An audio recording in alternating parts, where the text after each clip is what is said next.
समाकलन question solve करने से पहले सबसे पहले इसके फार्मूले लर्न कर लिए जाएं। फार्मूले लर्न हो जाएंगे फिर क्वेश्चन करना बिल्कुल आसान हो जाएगा, क्योंकि अवकलन है, समाकलन में केवल सूत्रों का काम है। केवल मैथमेटिक्स में जिसको फार्मूले लर्न है तो फिर उसके लिए कोई मुश्किल क्वेश्चन नहीं रहता है। ये फिजिक्स में पहले ही बता दिया था, फिर से इसको बता दे रहे हैं। समाकलन में यहाँ से शुरू हो रहा है। इंटीग्रेशन एक्स की पावर एन डी एक्स लिखा हो तो एक्स की power n plus one upon n plus one और प्लस सी इंटीग्रेशन कांस्टेंट। ये फार्मूला होता है इसका, n is not equal minus one, मतलब एन की वैल्यू माइनस वन नहीं होनी चाहिए। अगर इंटीग्रेशन कहीं डी एक्स लिखा, डी एक्स केवल एक्स हो जाएगा और प्लस सी इंटीग्रेशन कांस्टेंट है। इंटीग्रेशन अगर कॉज एक्स डी एक्स लिखा हो तो कॉज एक्स का इंटीग्रेशन हो जाता है साइन एक्स प्लस सी, तो ये इंटीग्रेशन कांस्टेंट है। इंटीग्रेशन अगर साइन एक्स डी एक्स लिखा हो तो साइन का होता है माइनस कॉज, माइनस का कॉज एक्स प्लस सी integration constant. Integration sec square x d x लिखा हो तो ये हो जाता है tan x plus C, C है जो इंटीग्रेशन कांस्टेंट सब में चलता रहेगा। कोसेक का अगर देखा जाए, cosec square x d x ये हो जाएगा माइनस का कॉट एक्स और प्लस सी। Integration sec x into tan x. अवकलन समाकलन के फार्मूले एक दूसरे के विपरीत होते हैं। जिसको अवकलन के फार्मूले याद हैं वो समाकलन वाले याद कर लेगा, जिसको समाकलन के याद हैं वो अवकलन के कर लेगा। कॉसेक एक्स कॉट एक्स को और लिखो, फिर इनवर्स वाले और बताए दे रहे हैं। इंटीग्रेशन कॉसेक एक्स और cot x d x equal ये माइनस कॉसेक एक्स हो जाएगा, माइनस का कॉसेक एक्स प्लस सी इंटीग्रेशन कांस्टेंट है। अब जरूरी नहीं हर जगह सी लिखा हो, के भी लिख सकते हैं। और किताबों में हर जगह सी लिखा होता है तो सी बनाने की सबकी आदत पड़ गई। जरूरी नहीं है कि प्लस सी लिखें, कोई भी हम कांस्टेंट लिख सकते हैं। कोई पूछे कि ये है क्या तो ये बताएंगे समाकलन नीतांक है, उसको बोलते हैं इंटीग्रेशन कांस्टेंट। ये फार्मूले समाकलन के जिसको याद है इन्हीं का उल्टा कर दिया जाए तो अवकलन के फार्मूले आ जाते हैं। तो ये अवकलन और समाकलन जो है एक दूसरे के विपरीत प्रक्रिया है। इसको हम ऐसे समझ सकते हैं जैसे कोई फलन है डी अपॉन डी एक्स, इसका अवकलन किया, मान लो कोई आया कैपिटल एफ एक्स, अवकलन करने पे कैपिटल एफ एक्स आ रहा है। अगर कैपिटल एफ एक्स का समाकलन किया जाए, कोई दूसरा फंक्शन है जैसे कैपिटल एफ एक्स, इसका समाकलन कर दिया जाए तो स्मॉल एफ एक्स आ जाएगा। अब इंटीग्रेशन किया तो इंटीग्रेशन कांस्टेंट प्लस सी और लिख देंगे। अब इसको एग्जाम्पल से हम इस तरीके से समझ सकते हैं कि जिसका अवकलन करने पे आता है उसका समाकलन करने पे वही फंक्शन आ जाता है। इसको कैसे समझेंगे? एग्जाम्पल जैसे D upon D x, small F को हमने माना है साइन, साइन का डिफरेंशिएशन होता है कॉज, तो इंटीग्रेशन अगर कॉज का कर दिया जाए तो ये किस में हो जाता है, पीछे फार्मूला लिखा है इंटीग्रेशन कॉज का साइन में आ जाता है, प्लस सी इंटीग्रेशन कांस्टेंट आ जाएगा। कॉज एक्स डी एक्स का इंटीग्रेशन साइन एक्स प्लस सी। ये हमें याद रखना है, जिसका अवकलन करने पे जो फंक्शन आया है अगर उसी फंक्शन का समाकलन कर दिया जाए तो वो आ जाएगा। अवकलन समाकलन मतलब विपरीत प्रक्रिया है एक दूसरे की। अवकलन के फार्मूले याद हैं तो समाकलन के पूरे हो जाएंगे, समाकलन के याद हैं तो अवकलन के हो जाएंगे। अब इसके बाद कुछ इनवर्स वाले फार्मूले और आ जाते हैं जिनका डायरेक्ट काफ़ी यूज हो जाता है इनवर्स वाले का। जैसे इंटीग्रेशन ये लिखा हो d x upon under root one minus x square. अब ये साइन इनवर्स एक्स का हो जाएगा और प्लस सी है, क्योंकि साइन इनवर्स एक्स का अवकलन ये होता है one upon under root one minus x square, तो इसका समाकलन ये आ जाएगा। बिल्कुल उल्टे फार्मूले हैं उसी के। अब अगर यही चीज़ माइनस में लिखी हो तो वो कॉज में आ जाएगी भाई। अब वो माइनस वाला फंक्शन हो तो कॉज में आ जाएगा। अच्छा दूसरा वाला ये है जैसे D x upon one plus x square लिखा हो तो ये किसका हो जाएगा, ये tan इनवर्स x का हो जाएगा। और अगर ये वाला बन रहा हो dx upon x under root x square minus 1, dx upon x under root x square minus 1, ये सेक इनवर्स x का हो जाएगा, प्लस इंटीग्रेशन कांस्टेंट c लिख देंगे। माइनस लग जाए आगे तो कॉसेक हो जाएगा, माइनस लग जाए तो कॉट हो जाएगा, इसमें माइनस लग जाए आगे तो कॉज हो जाएगा। माइनस लगने पे बस वो साइन इनवर्स का कॉज हो जाएगा, माइनस लगने पे ये कॉट हो जाएगा, ये माइनस लगने पे कॉसेक हो जाएगा। माइनस नहीं लगा है तो बस यही बना रहेगा, dx upon x under root x square minus 1 लिखा है तो sec inverse x plus c. कुछ एक्सपोनेंशियल फंक्शन आ जाते हैं जैसे कहीं कहीं, जैसे इंटीग्रेशन ई की पावर एक्स, तो ई की पावर का वही रहता है, ई की पावर एक्स डी एक्स यही हो जाएगा, ई की पावर एक्स प्लस सी ऐसे ही लिख देंगे। और जैसे लॉग में लिखते थे 1 अपॉन एक्स डी एक्स लिखा है जैसे इंटीग्रेशन, तो इसका लॉग एक्स हो जाएगा। मोड एक्स का मतलब ये पॉजिटिव आना चाहिए लॉग के अंदर जो भी है, 1 अपॉन एक्स डी एक्स का लॉग एक्स प्लस सी। अब इसके बाद ए की पावर एक्स का और नोट करो, ए भी आ जाता है, ए की पावर एक्स डी एक्स, तो इसका हो जाएगा ए की power x upon log a और बेस ई होता है यहाँ, और प्लस सी। इसमें ये ध्यान रखना है condition A is greater than 0, जो ए लिखा हुआ है वो 0 से बड़ा कोई नंबर होना चाहिए, और ए इज नॉट इक्वल 1 और 1 नहीं होना चाहिए। A is greater than 0 and not equal 1, ये कंडीशन ध्यान रखेंगे।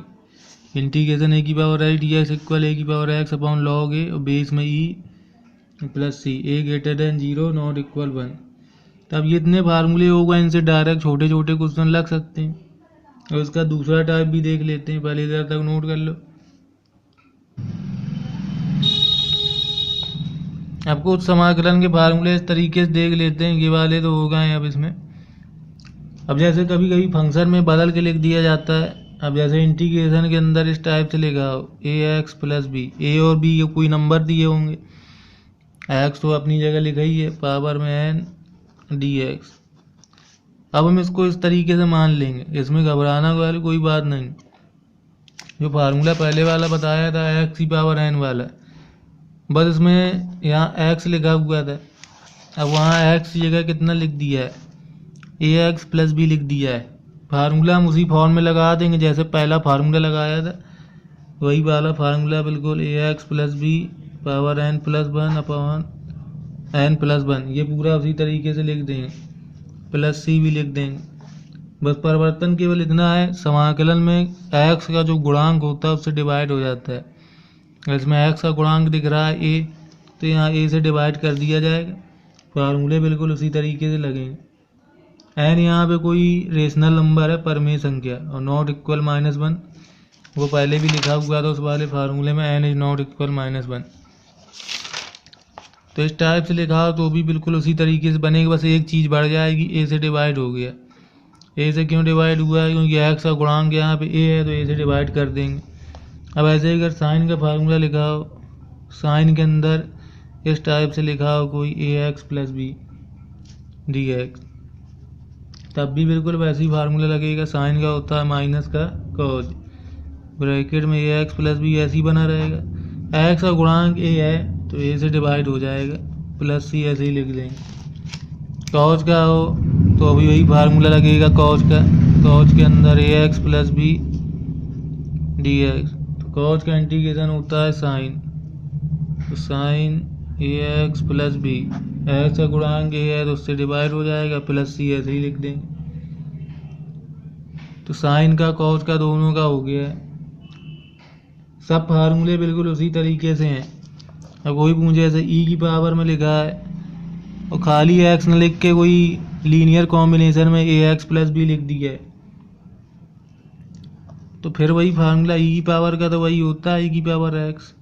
तो यहाँ एक्स ये क्या लिखा हुआ है ए x plus B, plus C तो लिखना ही है, यहाँ डिवाइड हो जाएगा। एक्स का गुणांक कितना है ए, तो ए से डिवाइड हो जाएगा, प्लस सी हम अलग लिखेंगे, वो तो इंटीग्रेशन कांस्टेंट है, वो तो सॉल्व होने के बाद प्लस का सी जोड़ दिया जाता है। तो इसमें खासियत ये है कि एक्स अगर कोई गुणांक है तो उससे डिवाइड कर लेना है, फार्मूले में कोई चेंज नहीं होने वाला, जैसे पहले फार्मूले लगे थे वैसे ही बाद में लगेंगे, उसमें कोई परिवर्तन नहीं, बस x से गुणांक से डिवाइड कर दिया जाएगा। अब इसमें tan का कभी कभी आ जाता है फार्मूला, इंटीग्रेशन में फार्मूले सबसे मेन है, फार्मूले लर्न हो गया तो फिर इंटीग्रेशन आसान हो जाएगी। अब tan में लिखा हो जैसे ax plus b d x, तो tan का जो होता है फार्मूला माइनस का लॉग लगा के मोड ऑफ कॉज x जगह कितना लिखा है ax प्लस बी और प्लस सी तो हम लिख ही देंगे। यहाँ जो डिवाइड हो जाएगा x का गुणांक है a, तो a से डिवाइड हो जाता है, क्योंकि tan का जो होता है minus log mod of cos x होता है। अगर ax प्लस बी यहाँ ना लिखा होता, खाली tan x लिखा होता, तो tan का सीधे होता है माइनस का log mod of cos x plus C. अब वहाँ x जगह ax प्लस बी लिख दिया है तो भी फार्मूले में कोई चेंज नहीं आया है, x के गुणांक से डिवाइड हो जाता है तो वो डिवाइड कर दिया है। इंटीग्रेशन अगर कॉट x का कभी कहीं लगाना पड़ जाए, कॉट में कॉट का होता है लॉग साइन x, लॉग के अंदर नेगेटिव नहीं आती संख्या तभी मोड लगा देते हैं, मतलब धनात्मक मान है वो, log mod of sine x plus c, x गुणांक से डिवाइड कर देते हैं। अब यहाँ x का गुणांक कोई है ही नहीं है, तो x की जगह अगर ax प्लस बी लिखा हो तो उससे कोई फर्क नहीं पड़ता, फार्मूला में वही याद रखना है। केवल एक चीज़ का फर्क पड़ जाता है, इसमें x का गुणांक जो है उससे डिवाइड हो जाता है, उसके कोएफिशिएंट से डिवाइड कर देंगे। तो इंटीग्रेशन के फार्मूले यहाँ कंप्लीट हो गए, छोटे छोटे क्वेश्चन इससे लगा सकते हैं। अब कोई दो फंक्शन दिए हो और इंटीग्रेशन करना हो तो उसमें भी कोई परेशानी नहीं, अलग अलग इंटीग्रेशन कर देंगे, जैसे अवकलन कर देते हैं अलग अलग, वैसे अलग अलग इंटीग्रेशन कर देंगे। अब कभी कभी प्रतिस्थापन विधि में इंटीग्रेशन करना पड़ता है तो डायरेक्ट फार्मूले हैं तो डायरेक्ट इंटीग्रेशन इससे हो ही जाएगा। त्रिकोणमिति के फार्मूले पहले त्रिकोणमिति वाले टॉपिक में पूरे बताए जा चुके हैं, तो त्रिकोणमिति का बहुत यूज होना है समाकलन में, क्योंकि नाम तो है इसमें समाकलन का और फार्मूले लगने हैं त्रिकोणमिति के, तो इसमें समाकलन के फार्मूले तो याद होने ही चाहिए, क्योंकि सीधे सीधे दिख रहा है इसमें tan साइन कॉज कॉट ये वाले पद ज़्यादा आ रहे हैं, ये सीधे दिख रहा है कि त्रिकोणमिति का यूज अच्छे से होने वाला है इसमें। तो फार्मूले में त्रिकोणमिति के जितने भी फार्मूले हैं क्लास 9, 10 फर्स्ट ईयर इंटर के, वो पूरे फार्मूले कंप्लीट होने चाहिए, वो पहले बताए जा चुके हैं ट्रिग्नोमेट्री वाले टॉपिक में, वो फार्मूले पूरे लर्न कर डालो। इंटीग्रेशन के जो छोटे फार्मूले हैं कंप्लीट हो गए, ये डायरेक्ट 2-2 1-1 नंबर वाले क्वेश्चन इससे लग सकते हैं। अब यह आ गया कभी कभी प्रतिस्थापन विधि में कभी लगाना पड़ता है, तो त्रिकोणमिति का कुछ इस टाइप का फार्मूला भी नोट कर लो। ऐसे कहीं लिखा है tan θ/2, tan θ/2 का ये मतलब होता है, इसको हम ये भी लिख सकते हैं cosec theta minus cot theta, तो भी ये tan θ/2 के बराबर आता है। और भी ध्यान रखना √1 minus cos theta upon 1 plus cos theta, ये भी tan θ/2 के बराबर लिखा हुआ है, इसको भी ध्यान रखेंगे। यही इसके बराबर लिखा है sin theta upon 1 plus cos theta, और यही इसके बराबर लिखा है 1 minus cos theta upon sin theta. इतने फॉर्म है tan θ/2 के, 1 2 3 4, ये सबका मतलब है tan θ/2। इसी तरीके से cot θ/2 जो है tan का उल्टा होता है, cot θ/2 को भी डायरेक्ट याद रखो, इसको हम लिख सकते हैं cosec theta plus cot theta, इसी को हम ये लिख सकते हैं plus minus √1 plus cos upon 1 minus cos, भाई उसका उल्टा कर देंगे, tan का उल्टा cot होता है। इसी को हम ये लिख सकते हैं sin theta upon 1 minus cos theta, और इसी को हम ये लिख सकते हैं 1 plus cos theta upon sin theta. यहाँ केवल साइन चेंज हो गया, माइनस था यहाँ प्लस हो गया, प्लस था यहाँ माइनस हो गया, वहाँ माइनस था यहाँ प्लस हो गया, ये उल्टा हो गया है इसमें। तो tan थीटा बाई 2 का फार्मूला याद कर लो। जिसको tan थीटा बाई 2 का याद हो जाएगा तो वो cot थीटा बाई 2 के फार्मूले आसानी से लिख सकता है। तो इनका यूज़ कहीं प्रतिस्थापन विधि में हो सकता है। त्रिकोणमिति के बहुत ज़रूरी फार्मूले हैं ये, इनको ज़रूर याद रखो। कंपटीशन का कोई क्वेश्चन हो, चाहे जैसा क्वेश्चन हो, कहीं ना कहीं ये यूज ज़रूर हो जाता है। और ये फार्मूला याद नहीं होता तो फिर परेशानी होती। बाकी समाकलन के जो छोटे फार्मूले हैं, डायरेक्ट जो छोटे छोटे क्वेश्चन लगाने हैं, तो उसके ये तो कंप्लीट हो गए। और उसमें ये है कि समाकलन सॉल्व करना हो चाहे अवकलन, इनके साथ त्रिकोणमिति के फार्मूले ज़रूर याद होने चाहिए। क्योंकि इसमें समाकलन अवकलन का तो कम यूज है, त्रिकोणमिति का ज़्यादा यूज है। हाई स्कूल में जितनी त्रिकोणमिति पढ़ी है वो कहीं भी कैसे भी यूज हो जाएगी। Sine c plus sine d के फार्मूले, 2 sine a sine b, 2 cos a cos b, त्रिकोणमिति के जितने भी फार्मूले होते हैं वो कोई भी फार्मूला कहीं भी प्रतिस्थापन विधि में लग जाएगा। त्रिकोणमिति का एक फ़ायदा और है इन्वर्स वाले में। हाई स्कूल की पूरी त्रिकोणमिति जिसको आती है वो इन्वर्स ट्रिग्नोमेट्रिक फंक्शन, प्रतिलोम त्रिकोणमिति फलन, वो भी आसानी से सॉल्व कर सकता है क्योंकि फार्मूले का खेल है उसमें। केवल अवकलन समाकलन में केवल सूत्र ही सूत्र हैं, 35-40 फार्मूले हैं, तो वो अपना याद करके बस डायरेक्ट क्वेश्चन अपना लगना शुरू हो जाएंगे। बाकी बीच बीच में त्रिकोणमिति के सूत्र उसमें लगते रहते हैं, तो उनका भी ध्यान दो। इधर तक नोट कर ले उसको जाए।